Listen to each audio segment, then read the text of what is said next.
question or frustration that I hear from a lot of students is that they don't know what to do when there is one chord that happens for many bars, more than one bar. Well, how do I make a walking bass line in that instance? And I get that frustration. I remember when I was learning, that made me feel frustrated and a little bit confused too. But now I actually look forward to those moments in a tune. I love them because there's a lot to explore and play with in those moments. So let's take a closer look at some of those things now so that we can sort of take away some of that mystery and feel empowered in those moments where there's long chords happening.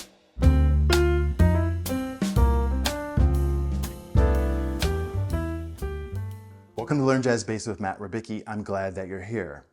So yeah, these moments in a tune where a chord may go on for multiple measures, let's say for our sort of discussion purposes that we'll just think about 4 bars of one chord, right?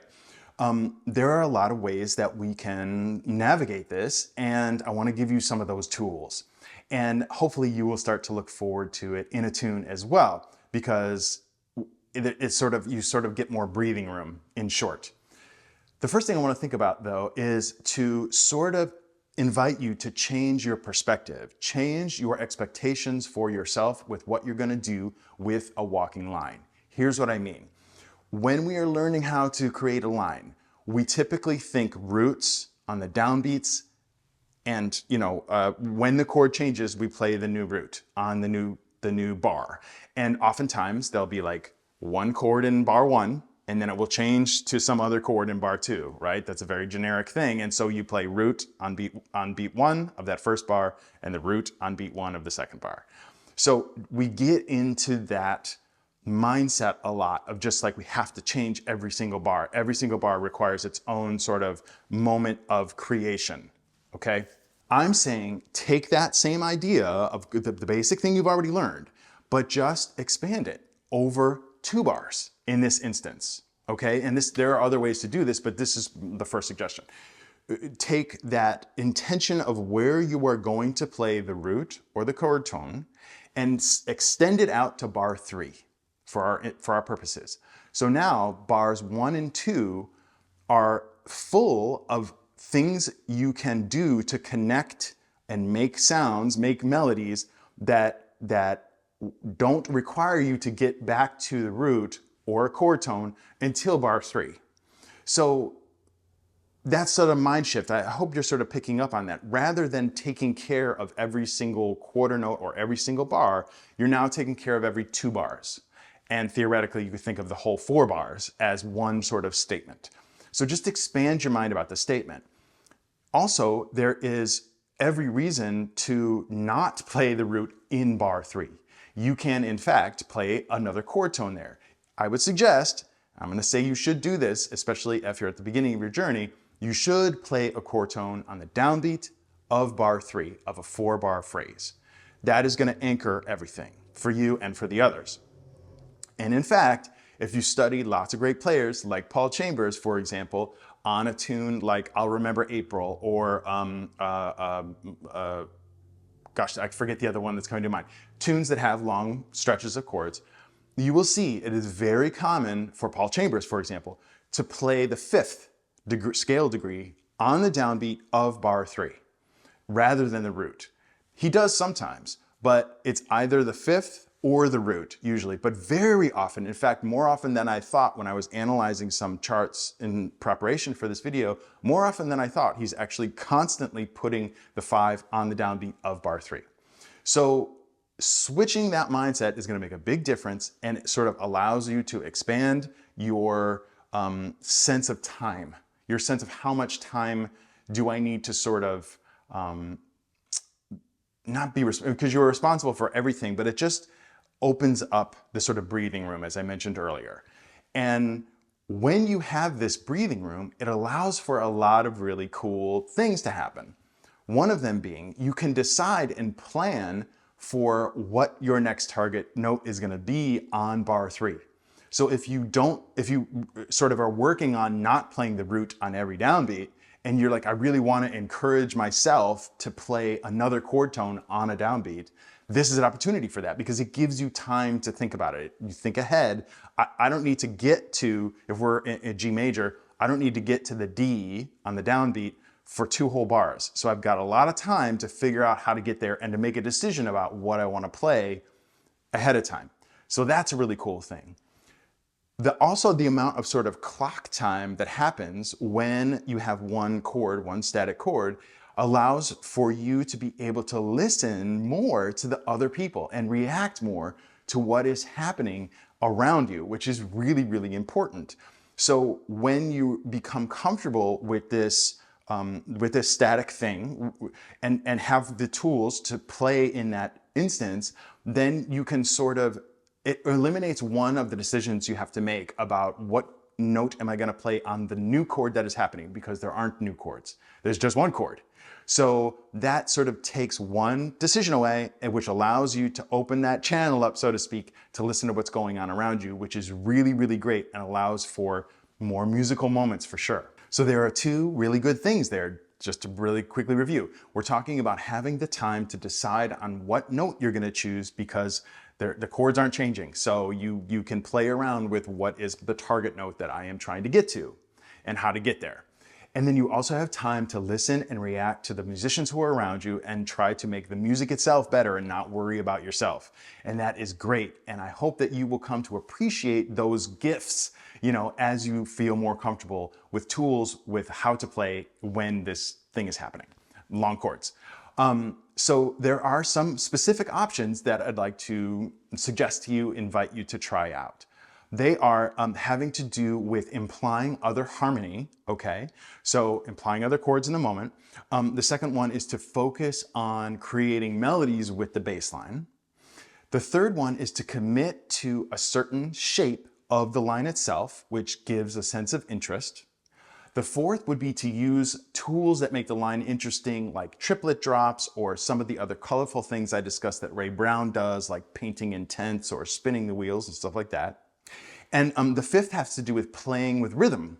So you can manipulate the rhythm in a way that is interesting. So there's 5 things that I want to talk about, and one of them has some parts within it that gives you lots of choices, and hopefully you will connect with one of these. So let's take a closer look at each of those 5 things now.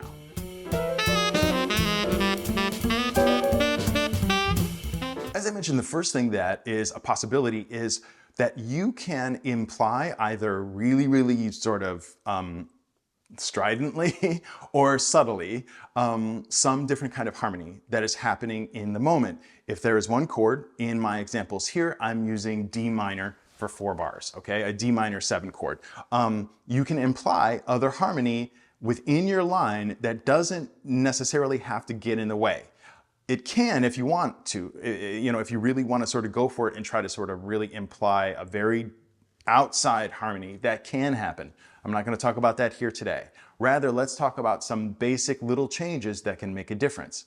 I've got 4 examples of ways that we can make a slightly different sound that I think still sounds like a good bass line and fits with D minor 7. Let's listen to example 1.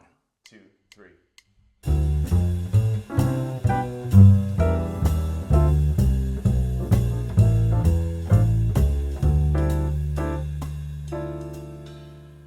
So you'll notice here that we're just implying a couple of different chords that are diatonic to the key of D major, actually, if we have the A7. But just adding notes that work with the D minor chord, like what I'm saying implies an E minor 7, B natural, G natural, E natural, right? That's an E minor triad.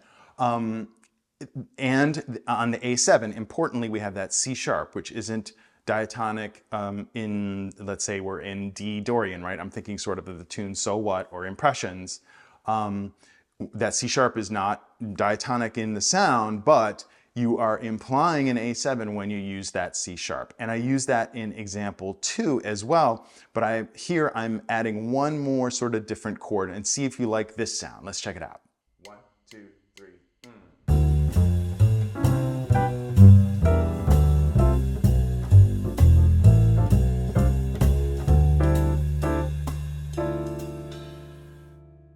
Now, to be honest, I didn't really actually love the C major 7 there. It works, but I think it sticks out a little bit in an awkward way. There's probably a better way to get to that sound.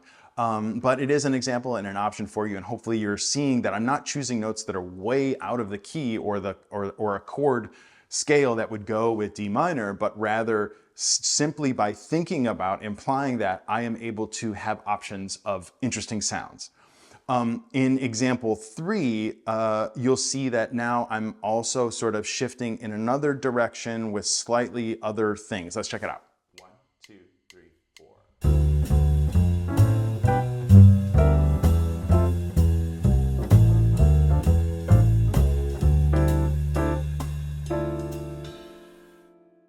So yeah, in example 3, nothing majorly different, but I'm implying a different chord with that F major 7, which I think sounds good. And then I'm also thinking like, okay, I'm going to put 2 chords in the last bar, in bar 4, D minor 7 and A7. And then in example 4, I liked that sound of F major 7 so much as an implication that I made the entire line imply F major 7 over the D minor 7. And to me, it sounds totally great and normal and natural. So let's listen to that. 1, 2, 3.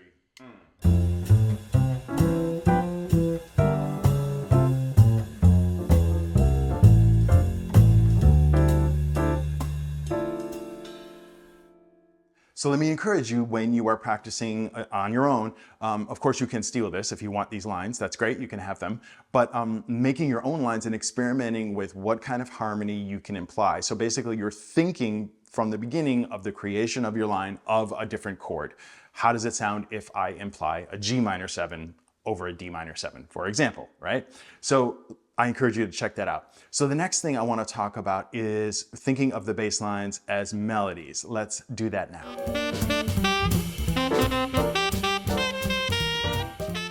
When I'm saying think about bass lines as melodies, they always are melodies no matter what we play. Technically they are melodies. But what I'm talking about here is sort of shifting mindset again to think about how are my note choices related to making a melody that is sort of singable or pretty or interesting or whatnot. So you're sort of just emphasizing that part of it a little bit more. And what that tends to do is drive you into finding more colorful note choices rather than, of course, just the basic arpeggio. That's not going to give you necessarily a really interesting melody, but finding some different notes in there will, and that's going to provide some interest for your line for sure. So let's take an example. Let's take a listen to my first example of how one might do that on a D minor 7 chord for 4 bars. 1, 2, 3.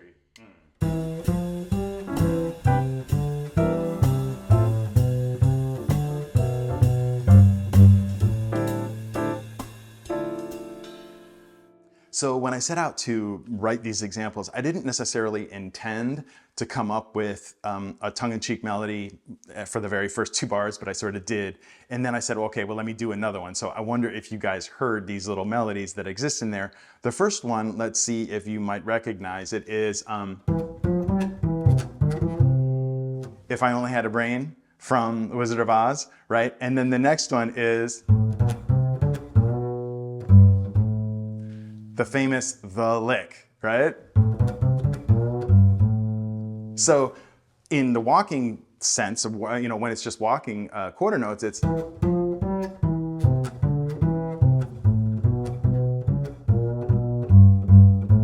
I've got to compensate for the different rhythms that happen in actual melodies, but it was intentional when I did that. So that's something that might provide some interest for you to try to actually find a little melody that's interesting, perhaps by chance like I did, and then just kind of go with that. So let's listen to my second example of what I think is a pretty cool melody. 1, 2, 3.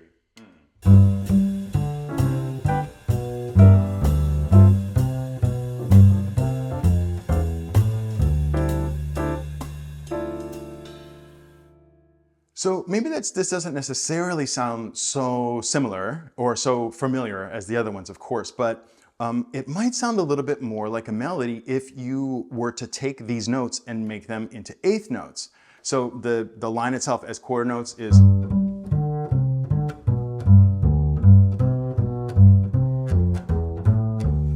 right? But let me play these as eighth notes and maybe it sounds a little bit more like a jazz melody might, right? Or an improvised solo melody.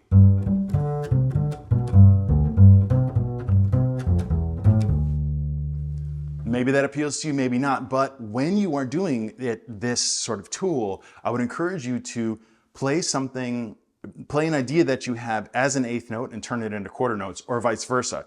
You might hear like 3 notes that you like, and that you want to play, and so start to try to make a note, a line that is made of eighth notes from where you started with quarter notes. And if it sounds good as eighth notes, it will probably sound good as quarter notes. You just might have to compensate, as I said, for some kind of rhythmic thing that comes naturally to you, some pause or some so on and so forth. But you can repeat notes in there, of course, that's totally fine. You can certainly get the general vibe or the general intention of a melody through quarter note lines. So let's take a listen now to example number 3 that I came up with. 1, 2, 3, 4.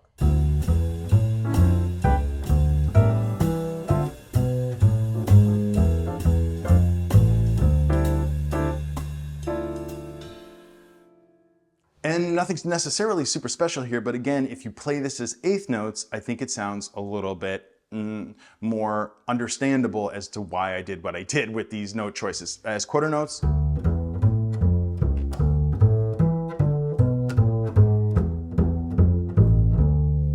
I think it's a pretty interesting line by itself, but if we play it as eighth notes,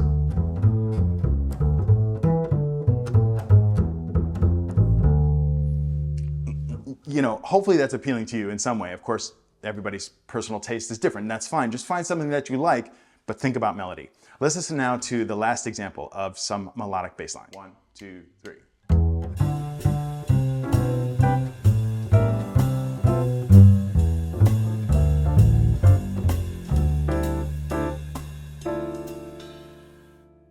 And so here was another sort of happy accident with maybe my subconscious coming through, because it is the holiday season right now as I'm recording this, and I think that part of this line kind of sounds like the Christmas carol, O Come, O Come, Emmanuel, which you may know, hopefully you know that. And it's not exactly the same notes, but it's got kind of a similar vibe. It sort of mirrors that. Let me play it out of context and see if you hear that too. 1, 2, 3.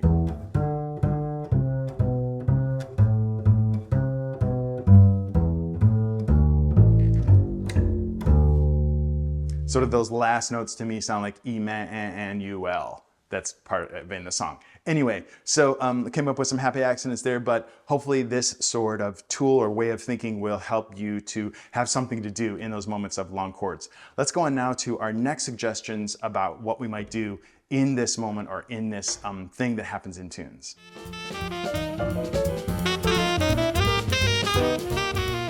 Third option I mentioned is to commit to a shape of your line. And I really want to bring attention to the word commit. And that is maybe one of the most important things that has to do with playing jazz at all, is really just sort of really committing to what you're doing and really being commanding and in control of the moment, at least sounding like it. So when we are going for a certain concept that we want to put over a chord that lasts a long time, we really need to commit to it for it to sound good and right. So that's just a little suggestion there. But so there are many shapes to choose from. You may remember that I've done a video about sort of bass line shapes, and I will link to that here. There's above me here on the screen if you want to go look at that as well. And I've chosen some of them here for 4 examples of shapes that we might use. The first one has to do with a straight line but going up. Okay, so an ascending linear line. Let's listen to that. 1, 2, 3.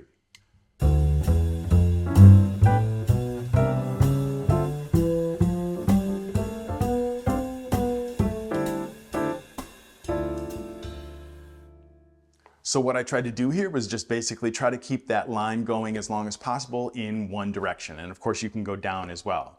Now another line could be sort of what I think of or call a straight line. So as opposed to going up or down, sort of a horizontal line, where that could be some kind of ostinato figure. Basically the bass line itself is staying static. So you are mirroring the static quality of the chord as well by you being static too. So let's take a listen to what I did here for this sort of horizontal straight line. 1, 2, 3.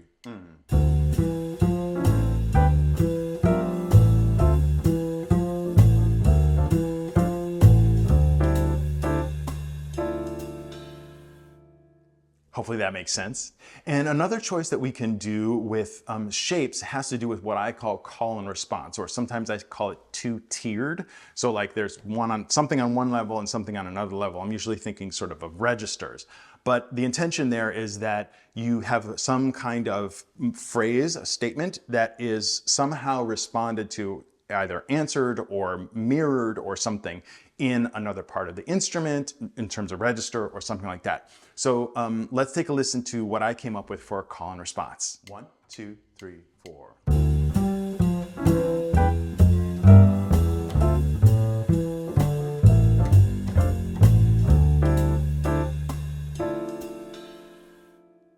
Were you able to hear that? I hope so. Let me just break it down for a second.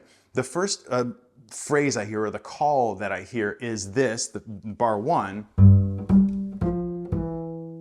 And then I hear, or my intention was to answer it with, so. Hopefully that sounds like a call and response. And then now I'm stating something else. That's another statement or another question. And here's the answer. And so those two together. Now, maybe it's not super obvious, but having that intention, having that idea, having something to do, something to choose, some interesting thing to think about as you create lines will empower you, which is what we're trying to do here. So let's listen now to my example of another shape, which I call angular. So lots of up and down. 1, 2, 3.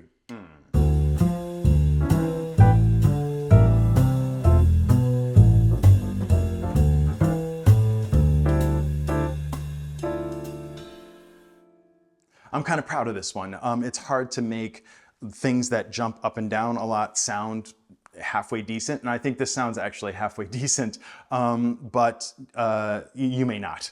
You could do something else, it's fine, but you see the idea is just that you are purposefully jumping registers, which is something we normally don't do in lines. We try to keep things sort of within stepwise motion, right? But here, again, I'm committing to the idea, no, I'm gonna make large leaps on purpose because it adds interest for me and the listener. Let's take a listen now to take a look now at some other tools that we can use to make things interesting in our next option of what to do.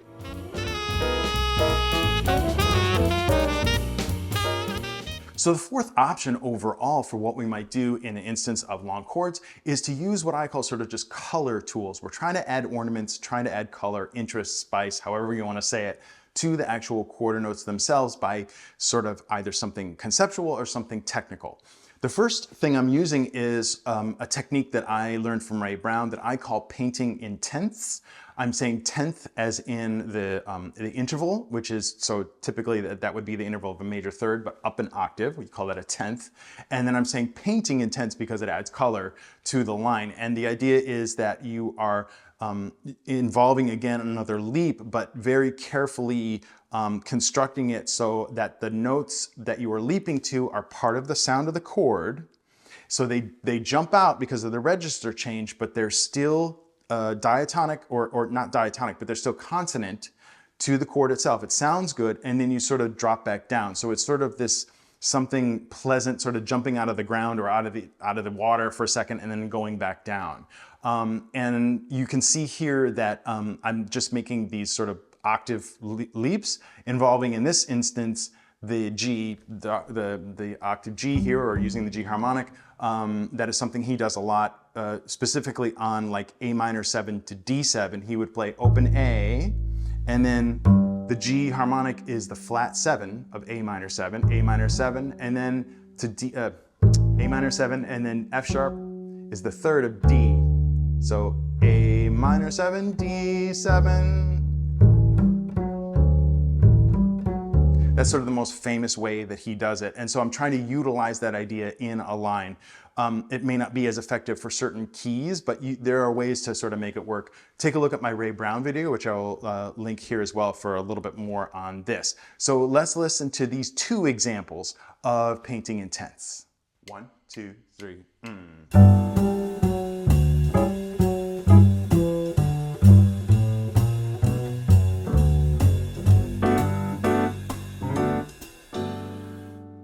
One, two, 3.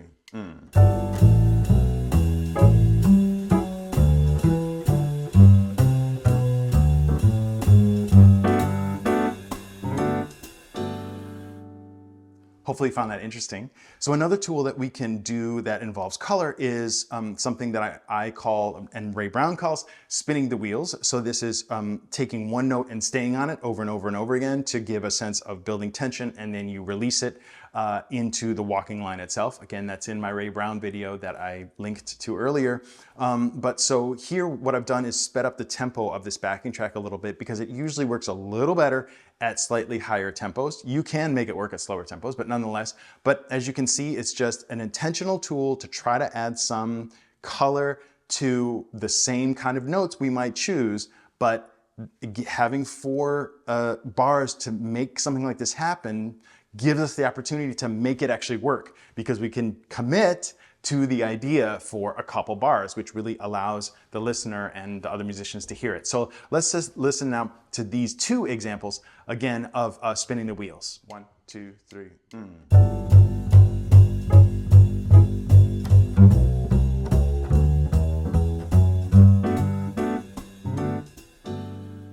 1, 2, 3.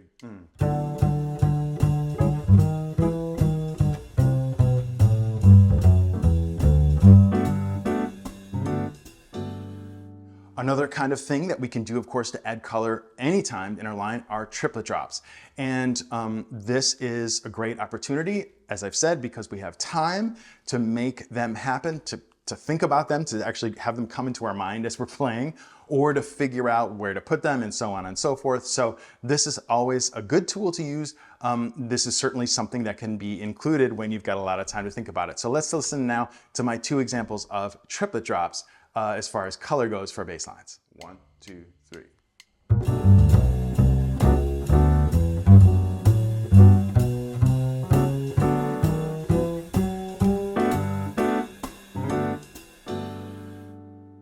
One, two, three.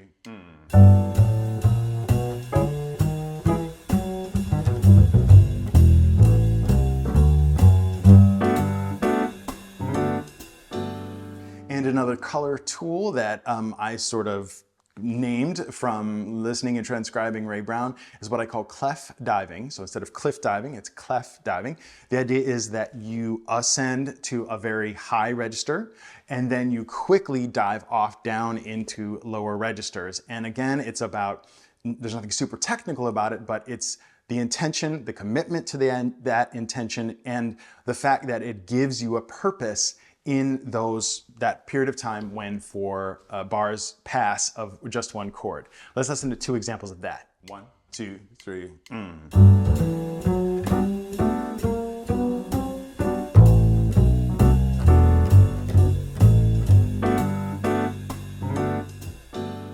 1, 2, 3.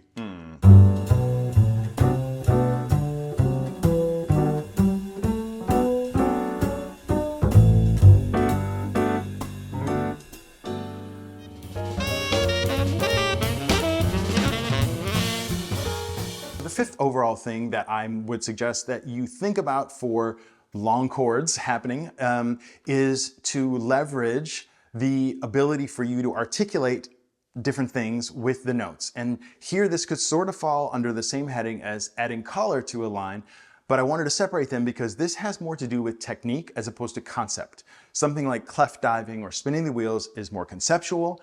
This has to do with how you're physically sort of touching the instrument. And there's nothing new here. It's really whatever articulations are interesting to you. So that has to do, of course, with dynamics, how long or short how long or short a note is, how much you accent it, and how you actually play it too. Like if you play it with what we might call hammer-ons or pull-offs or something like that, or with grace notes where there's just you're starting on one note for just a second ahead of time and then sort of sliding into it real quick. And then there's, of course, formal slides too. You can use that in the line if you want, and Ron Carter is the master of that. But sort of anything that has to do with something that would be under the heading of articulations, having this time to think about it, to have it come to mind while you're playing and to try to execute it is great and again gives you purpose. Let's listen to my couple of examples of things where I really overemphasize some articulations. 1, 2, 3.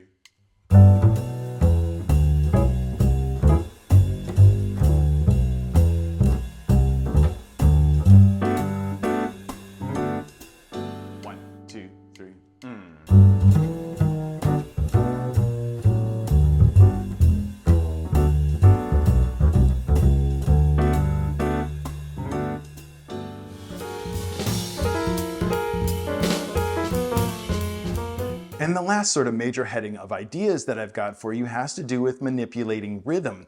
And here I'm talking about just doing everything that you can, anything you're doing that involves rhythmic displacement or metric modulation or implying other kinds of sort of grooves over the swing feel, anything like that. Again, because of the time of having 4 measures or 8 measures, that gives you time to commit to it and for other people to hear it. Perhaps they react to you. It adds interest where there maybe wasn't interest before because you've just been swinging and suddenly there's some other kind of groove happening. So that's just something to go into, the moment thinking about. So let's listen to a couple examples here. The first one I've done I'm alluding to some metric modulations. And then the next one in example 2, I am alluding to like a 6/8 Afro-Cuban feel, baseline-ish sort of in that vibe. So I'm intending to make it sound like 6/8 over 4/4. Let's listen to those real quick. 1, 2, 3.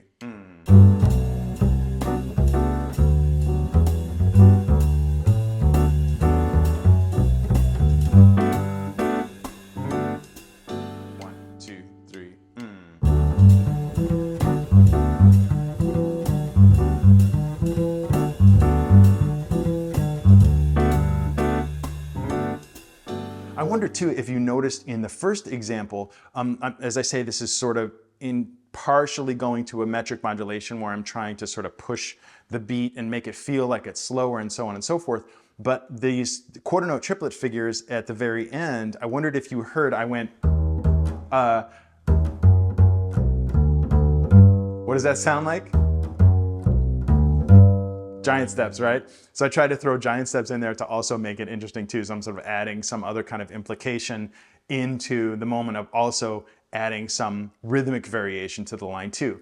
Now, I want to caution you against overdoing this. Of course, if you try to throw every single one of these things in that we've been talking about, both rhythmically and conceptually and so on, it's going to be too much. So use your judgment, and the music will tell you what to do oftentimes. But if you are confused or feeling bored, any of these are good choices. Hopefully, as I said, you've got the time to execute and commit to a new rhythmic idea, and very likely, if you do it well, everyone else will jump to that new implication, at least temporarily, which is really, really fun. As always, I hope that these ideas were helpful, and hopefully you will now be on a path to not feel frustrated or confused about what to do when there is one chord for a long period of time. Thanks for joining me as always. Please look below for a free PDF and reach out anytime with any questions or comments. I'd love to hear it. And thanks for watching this video too. Always remember, straight ahead and strive for tone.